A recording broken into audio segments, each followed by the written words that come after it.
আমি চাচ্ছি ডক্টর ইউনূসও পদত্যাগ করবে এবং তার যে ছাত্র সমন্বয়ক উপদেষ্টাগুলো আছে এই সাথে আসিফ নজরুলও পদত্যাগ করবে, কারণ তার যে কথাবার্তা এই কথাবার্তায় দেশের ভিতরে গৃহযুদ্ধ বেঁধে যাবে। সে বুদ্ধিমানের মতন একটা কথা বলে না। 84 বছর বয়স তার। আপনার বুদ্ধি যেটা আপনার মাথায় এখন যেটা ধরবে, একজন আপনার বাবা বিরুদ্ধ এগিরি তার মাথায় সেটা কি ধরবে? সে তো নোবেল বিজয় হিসেবে বসাইছে, শান্তির প্রতি নোবেল পাইছে, তার দেশে কি শান্তি আছে? এদিকে বিশেষ করে আপনারা একটু খেয়াল করে দেখেন গরিবের কি অবস্থা। আপনারা এই নিয়ে অনেক নেতৃবৃন্দ এসে এই নিয়ে ভাষণ দিচ্ছে, নির্বাচন দাও, দাও, তা দাও। আপনারা কি জানেন এরা কারা?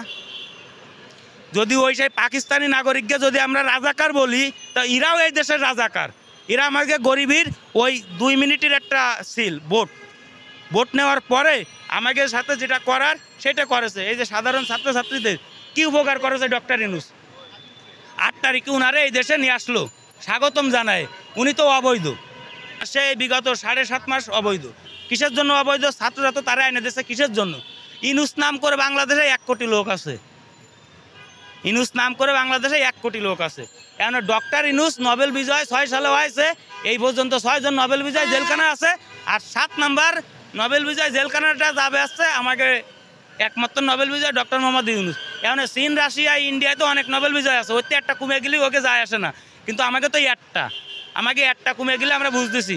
এক সাকিব আল হাসান ক্রিকেট জগতে নেই, হাজার হাজার মানুষ সাকিবরে নিয়ে জেনে শুনে ফ্যানা টানাচ্ছে, মারামারি আসতেছে, ভণ্ডামতি করে বেড়াচ্ছে এক সাকিবরে নিয়ে। তা সাকিবের পরিচয়টা কী ছিল? 8টা বছর বিশ্বের সেরা অলরাউন্ডার হিসেবে বাংলাদেশের নাম রোশন করেছে। আর ডক্টর ইউনূসও ওই একটা মাত্র নোবেল পাইছে। তাহলে সাকিবও যা, ডক্টর ইউনূসও তাই। আর কুটাবাদ কুটাবাদ কুটাবাদ, তা কুটাবাদ দিলে এই সমস্ত নেতাগুতা সব বাদ। ইকে বাপ মুক্তিযোদ্ধা, সেই অনুসারে এরা রাজনীতি করতে আসতেছে। একে কি?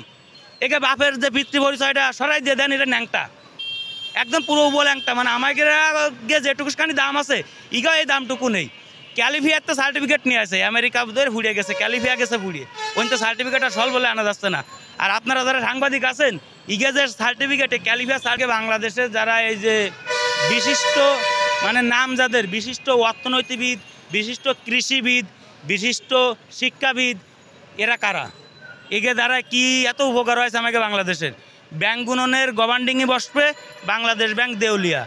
একজন লেয়াপড়া শিয়ে 12-14 কোটি টাকা দিয়ে ব্যাংকের গভর্নরের চাকরি নিয়েছে। 12-14 কোটি টাকা হলে আমার মতন এর মতন 22 জনের মানে বংশগত ধরে খাইয়ে বসে বসে চলতে পারে। শেখ মুজিবুর রহমানের মাথায় কি প্রস্রাব করা হয়েছে? 32 নম্বরে কি আগুন জ্বালাই দিয়েছে? তা জিয়ার রহমানের মাথায় প্রস্তাব করবে না, তার গ্যারান্টি আপনি দিতে পারবেন? এই যে বাঙালি আছে, নিকৃষ্ট বাঙালি, এদের না আছে বুক না আছে পাছা। এরা 2 টাকার দায় মায়ের গহনা চুরি করতে পারে, 2 টাকার দায় বাপের বাজারের ভিতরে চল মারতে পারে। এত সেই বাঙালি যদি শেখের মাথায় প্রস্তাব করতে পারে, তা জিয়ার রহমানের মাথায় যে প্রস্তাব করবে না, এই গ্যারান্টি তারেক রহমান দিক। তারেক রহমান দেশে আসুক। সে মোসলেকা দিয়ে চলে গেছিলো, 4 জন পুলিশে তার বিমানের ভিতরে দিয়েছিল, আমার দ্বারা সে সব ভিডিও আছে। সে কি নিজেতে মসলেকা দিছিল? তারে মসলেকা দিতে কইল? আমরা ভাই সাধারণ, আমরা সাধারণ জনগণ, আমরা সাধারণ জনগণ, আমরা সাধারণ জনগণ।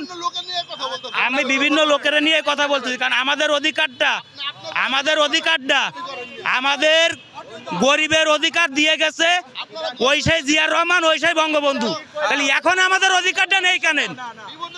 আমার দ্বারা এইটাই কথা, জিয়ার রহমান আর সেই শেখ মুজিবুর রহমান, সে জাতীয় নেতৃবৃন্দরা আমাদের গরিবকে স্বীকৃতি দেছে, আমাদের গরিবকে এই রাস্তা দেছে, এই গরিবের দায় রাজপথ দেছে। তাহলে ডক্টর কেনেন সেই গরিব রাস্তায় না খেয়ে মরবে? গরিবের কেন চিকিৎসা হবে না? এক ডক্টর ইউনূস আসার পরে আমি তো চাচ্ছি সে এখন পদত্যাগ করুক। কারণ আমার দেশের, আমি আমার জায়গা থেকে বলতেছি, আমার 25টা রাস্তা বন্ধ, আমার 25টা রাস্তা বন্ধ। 25টা রাস্তার ভিতরে আমার এই সমস্ত পার রিক্সাওয়ালারা চলতো, এখনো চলতে পারতেছ না। দেন আপনি আমার 25টা রাস্তায় একটা রাস্তা ঘুরে যাতে হয় 2 কিলোমিটার, 1 কিলোমিটার ঘুরলে 30 টাকা বিল আসে রিক্সায়, পায়ে চালিত রিক্সায় 1 কিলোমিটার গেলে 30 টাকা বিল, 2 কিলোমিটার ঘুরে গেলে 60 টাকা তো এমনি ভাবছি, আপনারা তা দিচ্ছেন না। আরও বলতেছেন ও জামে বললে আমরাও তো বসে রয়েছি। তা আমাদের তো এটা রিক্সা 120 টাকা দিয়ে ভাড়া নিয়ে এসে কয় ঘন্টা চালানো যায় কন? আপনি কয় ঘন্টা ডিউটি করবেন? আমরা 14 ঘন্টা ডিউটি করে 500 টাকা ইনকাম করতে পারতেছি না, আপনি কয় ঘন্টা ডিউটি করবেন? কর। সরকারি অফিস আদালতে বসে বলে 8 ঘন্টা ডিউটি করে আপনি 46,000 টাকা বেতন নিচ্ছেন। আপনার বাচ্চারা যার সময় আপনি কত সুন্দর বিনা দাগের আঙ্গুল ফল আপেল খাচ্ছেন, আর আমাকে বাচ্চারা দাগিয়ে একটা আপেল খাতে পারতেছি না কেন? দেশটা কোথায় নিয়ে যাচ্ছে? আমায়